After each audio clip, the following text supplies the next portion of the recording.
Hello everyone, welcome back to the channel. CBDT ने ITR 1, 3 और 4 को नोटिफाई करने के बाद अब ITR 2 फॉर्म को भी नोटिफाई कर दिया है। तो असेसमेंट ईयर 25-26 के लिए ITR 2 फॉर्म किसके ऊपर एप्लीकेबल होने वाला है, इसमें कौन कौन सी इनकम के ऊपर ये फॉर्म एप्लीकेबल होता है और इस ITR फॉर्म में क्या क्या मेजर चेंजेस किए गए हैं असेसमेंट ईयर 25-26 में, इस वीडियो में आज हम कवर करने वाले हैं। तो सबसे पहले यहाँ पे हम देखेंगे कि ITR 2 फॉर्म किसके ऊपर एप्लीकेबल होता है। तो ये बेसिकली इंडिविजुअल और HUF के ऊपर एप्लीकेबल होता है। अब इंडिविजुअल में कोई सैलरी क्लास के पर्सन हो गए या फिर पेंशनर्स हो गए, जिसमें कि senior citizen, super senior citizen भी आते हैं, तो इनके ऊपर ITR 2 फॉर्म एप्लीकेबल होता है। जनरली इंडिविजुअल और HUF जो है अपनी सैलरी या पेंशन की इनकम, ठीक है, वो ITR 1 में दिखाते हैं।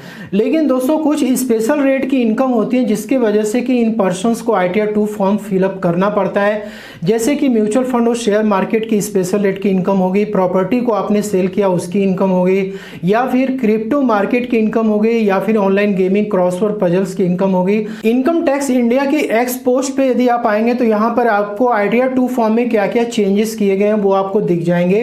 असेसमेंट ईयर 25-26 के लिए कैपिटल गेन के शेड्यूल्स में चेंजेस किए गए हैं, बाई बैक ऑफ शेयर्स में चेंजेस किया गया है, और इसके बाद एसेट्स और लायबिलिटीज की रिपोर्टिंग की लिमिट भी चेंज कर दी गई है। और जो आप डिडक्शन क्लेम करते हैं 80C या फिर सेक्शन 1013A का HRA का क्लेम, उसकी रिपोर्टिंग को थोड़ा सा अब यहाँ पे चेंज कर दिया गया। और इसके बाद जो TDS की शेड्यूल होती है उसमें भी बदलाव कर दिया गया है। तो दोस्तों ITR 2 फॉर्म फाइल करते समय आपको इन चेंजेस का बहुत ही विशेष ध्यान रखना है, क्योंकि नॉर्मली जो टैक्स पेयर हैं वो गलती क्या करते हैं कि उनकी स्पेशल रेट की जो इनकम होती है उसको इग्नोर कर देते हैं, जबकि उनके AIS और TIS में इनकम रिफ्लेक्ट करती है। वो लोग ITR 1 फाइल करते हैं जिसकी वजह से उनको डिफेक्टिव रिटर्न्स के नोटिस आ जाते हैं।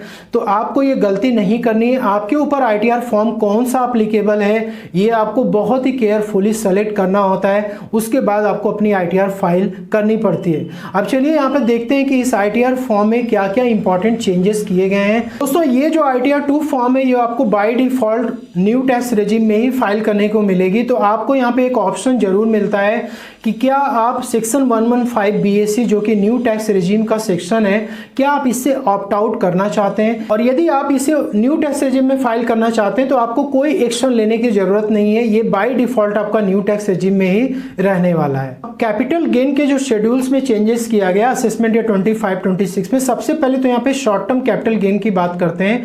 देखिए यदि आप कोई लैंड या बिल्डिंग को सेल किया आपने और उस पर आपको शॉर्ट टर्म कैपिटल गेन हो रखा है, तो उस केस में आपको यहाँ पे कोई भी बाइफरकेशन नहीं मिलेगा, क्योंकि शॉर्ट टर्म कैपिटल गेन जो होगा वो बजट 2024 में ये बोल दिया गया कि ये आपके स्लैब रेट से टैक्सेबल होगा। तो यहाँ पे आपको सिंपली अपनी फुल वैल्यू ऑफ कंसिडरेशन और कॉस्ट वगैरह आपको इंटर करनी है और आपकी शॉर्ट टर्म कैपिटल गेन यहाँ पे कैलकुलेट हो जाएगी। लेकिन यदि आपको short term capital gain mutual fund या फिर शेयर मार्केट से यदि हो रखी है जिसके ऊपर टैक्स सेक्शन 111A में कैलकुलेट होता है, इसमें आपको 2 सेक्शन दिखेंगे। मैंने इसके ऊपर आपको कई बार कवरेज भी दिया हुआ है। आपके ITR में 23 जुलाई के पहले की डेट दिखेगी और 23 जुलाई के बाद की डेट दिखेगी। तो इसमें आपको जो भी कैपिटल गेन हुआ है उसको आपके सेपरेटली यहाँ पे कैलकुलेशन करके दिखाना होगा। इसके बाद है long term capital gain. Long term capital gain के केस में यदि आप लैंड या बिल्डिंग को सेल किए हुए हैं तो इसमें देखिए 2 डेट आपको दिखेंगी, 23 जुलाई के पहले आपने बेचा है या 23 जुलाई के बाद आपने बेचा है।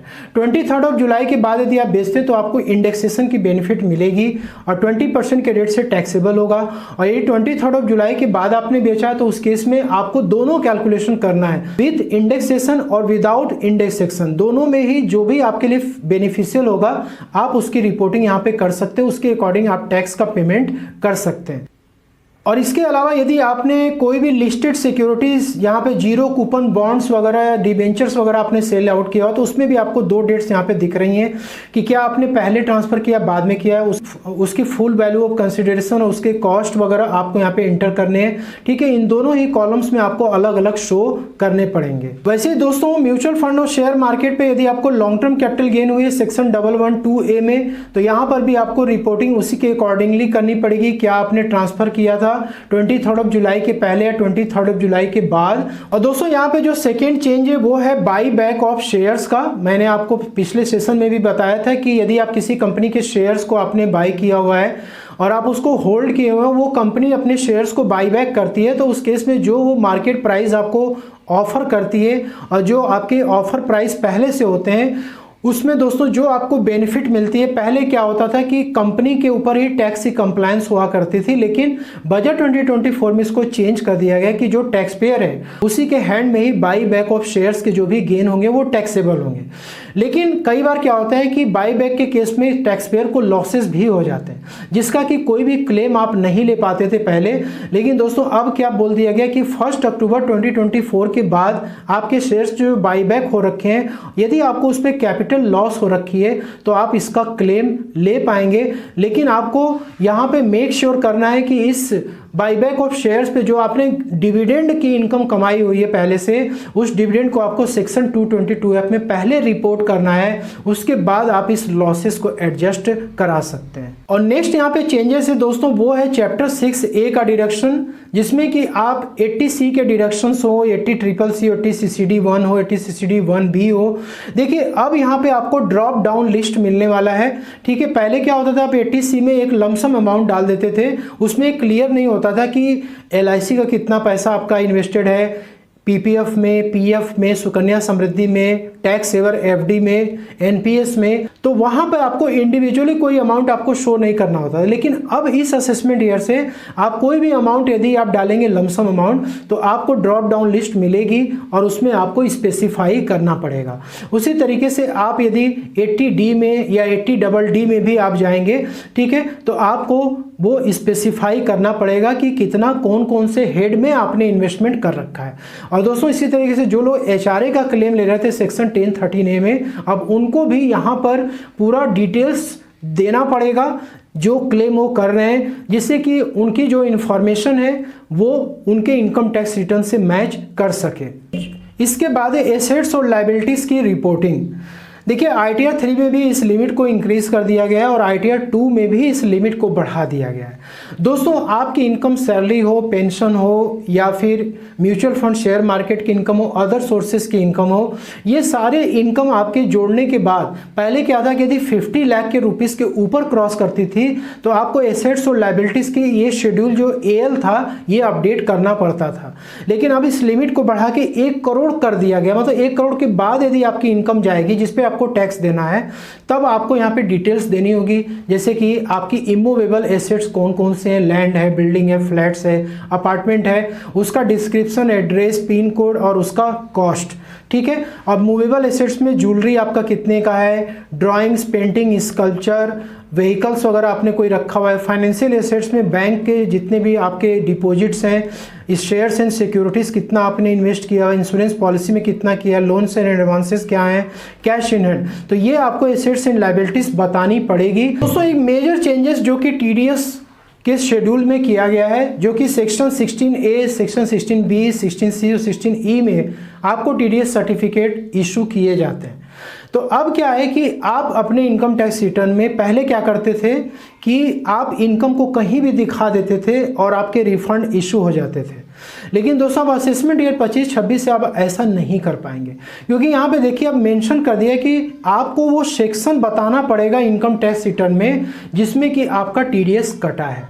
और आपको वो पता कैसे चलेगा, आपको एक तो TDS सर्टिफिकेट से पता लग जाएगा कि आपके कौन से सेक्शन में TDS कटा हुआ है और कितना डिपॉजिट हुआ है और कितने अमाउंट पे कटा है।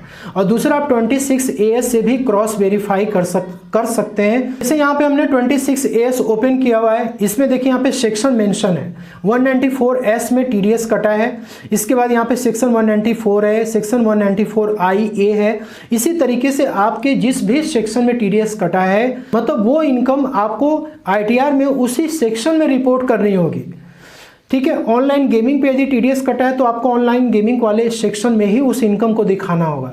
सेक्शन 194H में यदि कमीशन और ब्रोकरेज के ऊपर TDS कटा है तो आपको बिजनेस एंड प्रोफेशन के हेड में उस इनकम को शो करना होगा, ठीक है। और दोस्तों यदि FD पे इंटरेस्ट कटा है या फिर सेक्शन 194N में TDS कटा है तो आपको ITR में उसी के अकॉर्डिंग रिपोर्टिंग करनी पड़ेगी। अब दोस्तों ऐसा नहीं है कि अब आपका यहाँ पे सेक्शन कुछ और दिख रहा है और अपने इनकम टैक्स रिटर्न में उस इनकम को आप कहीं और दिखा रहे हैं। यदि आप ऐसा करते हैं तो आपको डिफेक्टिव रिटर्न्स के नोटिस आ सकते हैं और आपकी ITR जो है वो रिजेक्ट हो सकती है और आपके रिफंड वगैरह जो होंगे वो फंस जाएंगे। पहले इसमें क्या था कि जो आपके क्लबिंग वाले जो प्रोविजंस अप्लाई होते हैं स्पाउस और चिल्ड्रेंस के जिसको कि आप अपने ITR में क्लब कर रहे हैं, उसका भी TDS की क्रेडिट आप लेते थे, तो उसका तो सेक्शन यहाँ पे पहले से ही है। पैन और आधार भी आपको यहाँ पे मेंशन करना है, 10 नंबर जो कि डिडक्टर का है। इसके बाद जो सेक्शन हैं आपके क्लेम्ड और अनक्लेम्ड TDS का, उसकी भी डिटेल्स आपको यहाँ पे देनी पड़ेगी। यहाँ पे जो करिस्पॉन्डिंग रिसीट्स और विड्रॉल जो है उसको भी आपको बताना है कि कितना अमाउंट आपको मिला हुआ है, मतलब जो आपके 26AS में दिख रहा है वो कितने अमाउंट पे TDS कटा है, वो ग्रॉस अमाउंट और हेड ऑफ इनकम भी बतानी पड़ेगी। अब जैसे फिक्स डिपॉजिट पे TDS कट गया तो आपको सेक्शन 194A में यहाँ पर head of income, income from other sources में जा रहा है, कितने अमाउंट पे TDS कटा वो ग्रॉस अमाउंट यहाँ पे दिखानी होगी। उसी तरीके से आपको सेक्शन वाइज यहाँ पे रिपोर्टिंग अब करनी पड़ेगी। तो दोस्तों ये 5 मेजर चेंजेस है जो कि ITR 2 में किए गए हैं, आपको फाइल करते समय विशेष इसका ध्यान रखना है। आशा करता हूँ कि आपको वीडियो में दी गई जानकारी पसंद आई होगी, अच्छी लगे लाइक शेयर जरूर करिएगा। मिलते हैं नेक्स्ट वीडियो में। Thank you so much.